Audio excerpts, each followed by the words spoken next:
عليكم ورحمة الله وبركاته. وعليكم السلام ورحمة الله وبركاته.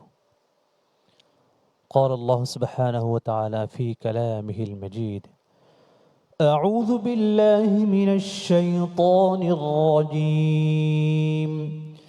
بسم الله الرحمن الرحيم.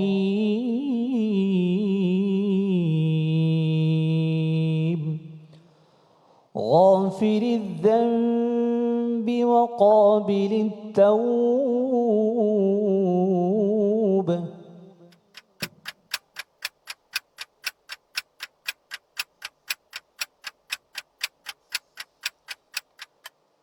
أعوذ بالله من الشيطان الرجيم.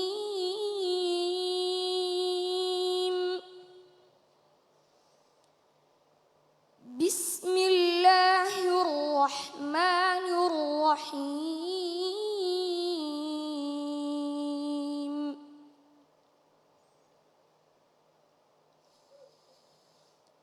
ما يجادل في آيات الله إلا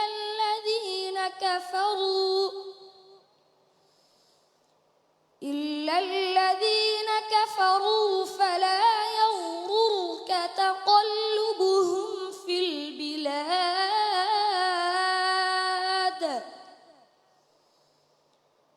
كذبت قبلهم قوم نوح والأحزاب من بعدهم وهمت كل أمة برسولهم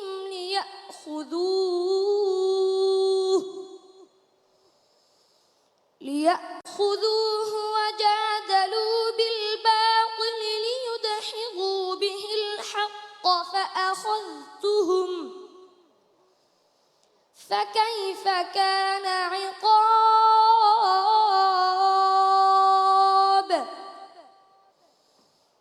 وكذلك حقت كلمة ربك على الذين فسقوا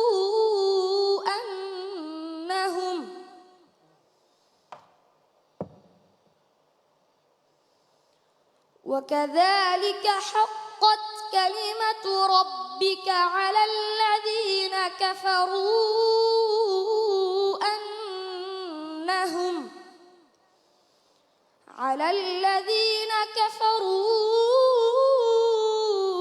أنهم أصحاب النار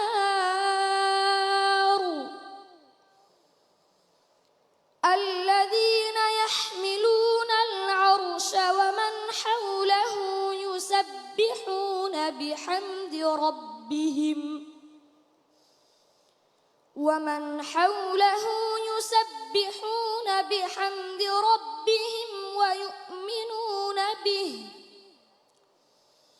ويؤمنون به ويستغفرون للذين آمنوا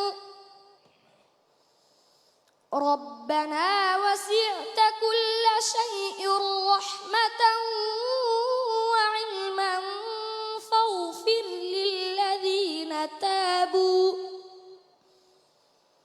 فاغفر للذين تابوا واتبعوا سبيلك وقهم عذاب الجحيم.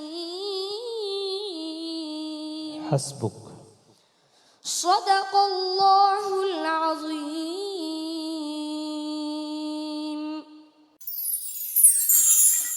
মাশাআল্লাহ। সে সুদূর সুনামগঞ্জের বন্ধু আমাদের প্রিয় হাফেজ জয়নুল ইসলাম চমৎকার তেলাওয়াত করে আমাদেরকে শোনাইছেন। আশা করছি যে সকলের ভালো লেগেছে। আমরা মন্তব্য শুনব। মন্তব্য নিয়ে আসছেন হাফেজ কারি সালামাতুল্লাহ। মাশাআল্লাহ, অসাধারণ তেলাওয়াত। তবে কিছু সংশোধনী আছে, সেটা হলো আওয়াজ যেন নাকে না যায়, নাকে আওয়াজ যায় বেশিরভাগ, পুরোটাই রহি হি খেয়াল করতে হবে। তো আর একটু সাবধানভাবে এগিয়ে যাও। আমি দোয়া করি তোমার সুন্দর ভবিষ্যৎ যেন সুন্দর হয়। বারাকাল্লাহু ফিক। অনেক ধন্যবাদ আপনাকে। আমরা মন্তব্য শুনবো শেখ ইলিয়াস লাহোরী আপনার থেকে। বিসমিল্লাহ মাশা আল্লাহ। আমাদের জাইনুল আবিদিন ছোট্ট বন্ধু খুবই চমৎকার করে তেলাওয়াত করেছে। তার তেলাওয়াত শুনে আমার বিশ্বাস আজকের এই টিভি সেটে বসে যারা তেলাওয়াত শুনছেন, উপভোগ করছেন, তারা প্রত্যেকেই সিদ্ধান্ত নেবে যে আমার সন্তানকেও এমন একজন কোরআন হাফেজ বানাবো ইনশাআল্লাহ তাআলা। আমি তার জন্য দোয়া করছি, সেই জন্য একদিন এই মঞ্চে না, বিশ্ব কোরআন কম্পিটিশনে বিশ্ব মঞ্চ থেকে সে যেন বিজয় হয়ে লাল সবুজের পতাকাকে সে সমুন্নত করতে পারে ইনশাআল্লাহ তাআলা। অনেক ধন্যবাদ আপনাকে চমৎকার মন্তব্যের জন্য। আমরা মন্তব্য শুনবো হাফেজ কারি সিরাজুল ইসলাম। মাশাল্লাহ, অনেক সুন্দর হয়েছে তোমার তেলাওয়াত।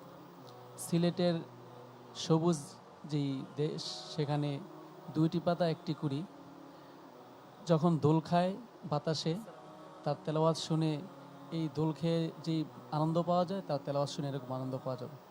আমি তার জন্য দোয়া করি, আল্লাহ রাব্বুল আলামিন তাকে অনেক বড় করুক। অনেক ধন্যবাদ আপনাকে। আমরা এ পর্যায়ে মন্তব্য শুনবো আজকের এই পর্বের সম্মানিত প্রধান অতিথি, বিশিষ্ট নজরুল সঙ্গীত শিল্পী, আমাদের শ্রদ্ধাভাজন ব্যক্তিত্ব ইঞ্জিনিয়ার মোহাম্মদ হাবিবুল্লাহ। আমার মনে হয় এই মুহূর্তে টিভি সেটের বসে সামনে যারা আছেন তারা সবাই অনুপ্রাণিত হবেন তাদের ছেলে মেয়েদেরকে এই কোরআনের শিক্ষায় শিক্ষিত করবার জন্য এবং হাফেজ বানানোর জন্য। আমি নিজেও খুব লোভ করছি যে আমি যদি হাফেজ হতে পারতাম এদের মতো, তাহলে মনে হয় আমার জীবনটা সার্থক হতো। ধন্যবাদ। অনেক ধন্যবাদ আপনাকে। আমরা সকলের কাছে দোয়া চাই, আল্লাহ রাব্বুল আলামিন যাতে আপনাকে তৌফিক দান করেন। আমার মনে হয় যে আপনি শুরু করলে ইনশাআল্লাহ আপনি পারবেন। আল্লাহ রাব্বুল আলামিন আপনাকে তৌফিক দান করুন। আমরা এই পর্যায়ে মন্তব্য শুনবো মহিউদ্দিন আমিন আপনার কাছ থেকে। মাশাল্লাহ, অত্যন্ত স্মৃতিমধুর সমুদ্র কণ্ঠস্বরে কোরআন তেলাওয়াত আমরা শুনতে চাচ্ছি। শুনতে শুনতে আমাদের হৃদয় ভরে যাচ্ছে। পৃথিবীর যে সুরটা শুনলে মানুষ একবারে স্তব্ধ হয়ে যায়, সেই সুরটা আমরা ইফতারের আগ মুহূর্তে শুনছি। আমরা মনে করি যারা আমাদের সাথে সংযুক্ত রয়েছেন তারাও আমাদের সাথে শুনতেছেন। এই সুর, যে সুরটা কোরআন আল্লাহ পাক এই মাসে নাজিল করেছে, এই সুমধুর ছোট্ট কোরআনের ফাঁকি থেকে আমরা যে শুনতেছি, সেই শুনতে শুনতে আমাদের হৃদয় ভরে যাচ্ছে। ছোট্ট কোরআনের ফাঁকির জন্য দোয়া রইল, সেজন্য বড় কোনো মঞ্চে প্রতিযোগিতায় অংশগ্রহণ করতে পারে, তার জন্য শুভকামনা। ধন্যবাদ। অনেক ধন্যবাদ আপনাকে জয়নুল ইসলাম, তোমার জন্য শুভকামনা। আল্লাহ রাব্বুল আলামিন তোমাকে কবুল করুন। আসসালামু আলাইকুম ওয়া রাহমাতুল্লাহি ওয়া বারাকাতুহু।